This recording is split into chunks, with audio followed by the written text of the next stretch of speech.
बहु असोत सुंदर संपन्न की महा प्रिय अमुचा एक महाराष्ट्र देश हा.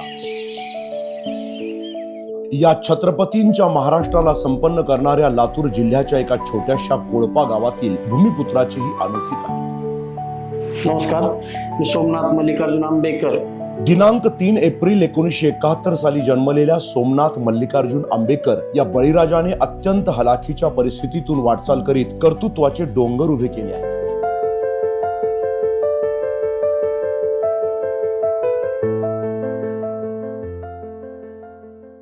आम्ही घरामध्ये 2 भाऊ आणि 1 बहीण.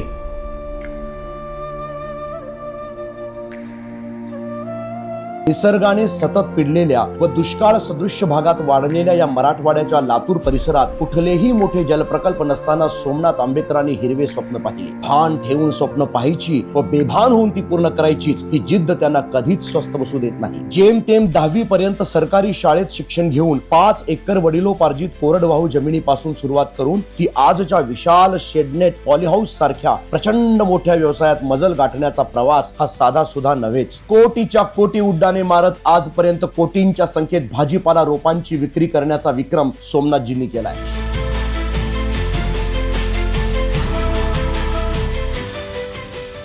देव त्यांच्याच वाट्याला संकट देतो ज्यांना ती पेलण्याचे साहस असते. ही परिस्थिती आता बदलावी लागेल या उर्मीने दिशा दिली. निसर्गाचे आव्हान पेलत परिस्थितीचे चटके सोसत त्यांनी सुरू केलेल्या प्रवासाला नियतीने वेगळेच वळण दिले. हवी माझी 86 ला झाली. 87 ला मी इथं जनावर गुरं चारत असताना रोडला एक गाडी पंक्चर झाली होती, ट्रक.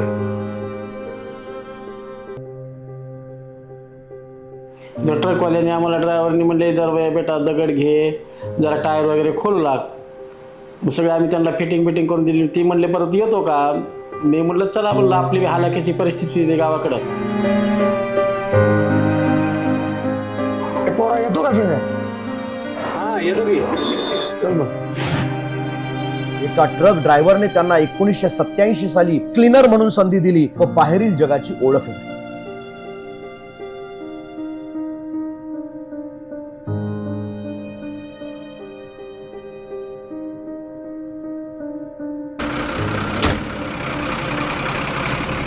निघायचं का? आई वडिलांना न सांगता 1987 ला ट्रकवर गेलो मी. अनुभव ही शिदोरी असते. ट्रक चालक म्हणून त्यांची भाजीपाला वितरणासाठी पुणे व राज्याबाहेर आंध्र, केरळ, कर्नाटक, गुजरात इत्यादी ठिकाणी भ्रमंती सुरू झाली. आपण केवळ ट्रक ड्रायव्हर होण्यासाठी जन्मलो नाहीत, तर नियती आपल्या हातून काहीतरी वेगळेच करून घेणार आहे याची जाणीव त्यांना सतत व्हायची. 18 वर्ष काम करत असताना सतत त्यांच्याकडे शेती होती, बागायती. त्यांची शेती पाहून मला असं वाटायचं की आपण पण जावं, गावाकडे जाऊन करावं, काहीतरी करावं. नंतर याच ट्रक मालकाने त्यांना शेतीकडे वळण्याची प्रेरणा दिली. 2003 ला वडील एक्सपायर झाल्यामुळे आई म्हणली, आता काही बाबा गाडीवर जाऊ नको म्हणल्यामुळं मी 2003 ला मी एक शेतामध्ये बोर पाडला. 2004-05 ला मी टोमॅटो घेतला, लक्ष्मी 5005. 16 लाख रुपयाचं मला 1.5 एकर मध्ये टोमॅटो झाला. त्यांनी 1.5 एकर टोमॅटोने सुरुवात केली. 2008 ते 2009 या वर्षात टोमॅटो उत्पादनाने अशी साथ दिली की भूतकाळातील सर्व गरिबीचे उच्चाटन झाले आणि समृद्धीकडे पाऊल पडायला सुरुवात झाली. केल्याने होत आहे रे, अधिक केलेची पाहिजे या समर्थ उक्तीनुसार मराठी पाऊल पडती पुढे या सूत्राने वाटचाल सुरू झाली. ध्यास नवा, श्वास नवा, पर्व नवे, सर्व नवे. पारंपरिक शेतीतून आधुनिक शेतीकडे जाताना बोर, शेततळे याची प्राथमिक गरज होतीच. ती पूर्ण करत आधुनिक तंत्रज्ञानाने 1.5 एकर मध्ये 9 लाखाचे उत्पादन एक फार मोठी उडी होती. 2007 ला 2 गुंठ्यामध्ये चालू केली. त्यातमध्ये आम्हाला डॉक्टर तुकाराम मोठे साहेब, जिल्हा अधीक्षक कृषी अधिकारी, परत खानापुरी साहेब, असं आम्हाला लाख मोलाचं मार्गदर्शन ह्या 2-3 मिळालं. त्यामुळे आम्ही नर्सरी टाकली आणि नर्सरी व्यवसाय एकदम असा भरभराटीसह आला. खडतर परिस्थितीच माणसातले उत्तम गुण बाहेर काढते. टोमॅटो उत्पादनानंतरचे पुढचे पाऊल म्हणून कृषी अधिकारी मित्रांच्या साह्याने संरक्षित शेतीचा शुभारंभ करीत 20 गुंठे शेती क्षेत्रावर शेडनेटची उभारणी केली. शेडनेट मधून रोप निर्मिती करीत कृषी उद्योजक म्हणून वाटचाल सुरू झाली व नवनिर्मितीचे स्वप्न उराशी बाळगून रोप वाटिका उभी केली. कौन कहता है आकाश में सुराख नहीं होता, एक पत्थर तो तबीयत से उछालो यारो. या उक्तीप्रमाणे अत्यंत कमी किमतीत रोपे तयार करण्याचे तंत्रज्ञान विकसित केले व त्याचा फायदा आजूबाजूच्या शेतकऱ्यांना दिला. भाजीपाला रोपांची प्रसिद्धी विविध वृत्तपत्रे व माध्यमांद्वारे केल्याने अनेक शेतकरी संपर्कात आले. आज कृषी उद्योजक सोमनाथजींच्या या व्यवसायामुळे अनेक जणांना रोजगार प्राप्त होतोय. घरपोच ऑर्डर, माफक दर यामुळे बळीराजाची मदत होते. पॉली हाऊस, शेडनेट बाहेरील शेती या सर्वांतून त्यांच्या उत्पादनात भक्कम वाढ होत आहे. इवलासा रोप लावियेला द्वारी तयाचा वेलू गेला गगनावरी या संत ज्ञानदेवांच्या ओळीचा परिचय त्यांच्या कर्तृत्वातून होतो. आज 6 पॉली हाऊस, 2 शेडनेट, 6 एकरावरील हायटेक नर्सरी तसेच दररोज 60 ते 70 मजुरांच्या उदरनिर्वाहाची जबाबदारी ते आनंदाने पार पाडत आहे.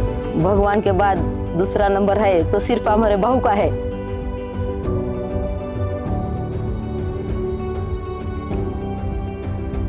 ये इतना है गुजारिश की हमारे सर को हमारी भी आयु लग जाए, उनको 100 साल की है ती लग जाए. सत्यमची 10वी झाली.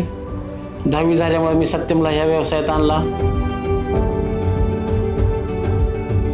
2022 मध्ये सत्यम आंबेकर ॲग्रो प्रायव्हेट लिमिटेडची मुहूर्तमेढ रोवली, ज्याद्वारे बी बियाणे, खते, औषधे, सर्व शेतीविषयक उत्पादने एकाच छताखाली उपलब्ध करून दिली. सत्यम शिवम नर्सरी मार्फत बियाणे, नर्सरीसाठी आवश्यक ते cocopeat, shower, crate, mulching paper, shade net, उसाचे डोळे काढण्याची मशीन इत्यादी साहित्याची होलसेल दरामध्ये विक्री केली जाते. अनेक नामांकित बियाणे कंपन्यांचे ते अधिकृत विक्रेते आहेत. नर्सरी व्यवसायाचे काम करत असताना भरपूर अडचणी आल्या. त्यातमध्ये पैशाचे असेल, हर नमुन्याचे असेल, त्या अडचणीचा आम्ही संकटाशी सामना करत आज ह्या आम्ही उंच शिखरापर्यंत पोहोचलो आहे. स्वतःच्या जीवनात अनेक उतार चढावांचे धनुष्य लिलया पेलणाऱ्या सोमनाथजींनी हजारो शेतकऱ्यांना मार्गदर्शन करून समृद्ध केले. श्री सोमनाथ आंबेकर त्यांच्या प्रेरक व्यक्तिमत्वाच्या सानिध्यात येणाऱ्या सर्वांचे मार्गदर्शक आहेत. आकाशाला हात टेकूनही पाय मात्र जमिनीवरच ठेवणाऱ्या या व्यक्तिमत्वाचे जीवन म्हणजे काळ्या आईचे पांग फेडणाऱ्या सर्व कष्टकऱ्यांसाठी प्रेरक आहे. उभ्या जगाचा पोशिंदा शेतकरी हा मनात आणला तर संकटाच्या छाताडावर पाय ठेवून समृद्धीकडे वाटचाल करू शकतो. हे श्री सोमनाथजीकडून शिकण्यासारखे आहे. येतील जातील संकटेही सोडू नको तू साथरा, एकजुटीनं लढूया सारे घेऊन हाती हातरा. नदी पेटली उरी देवत ठेवू वाटण, स्वाभिमानी लढवयाही शेतकऱ्याची जात होई. आभाळाची शपथ घेऊन फुलवसार नागर, काळ्या आईची पुण्याई वेडतीच तू दादर. पडू दे ठिणगी लागू दे बनवा आई चरून फेड तू, अंधार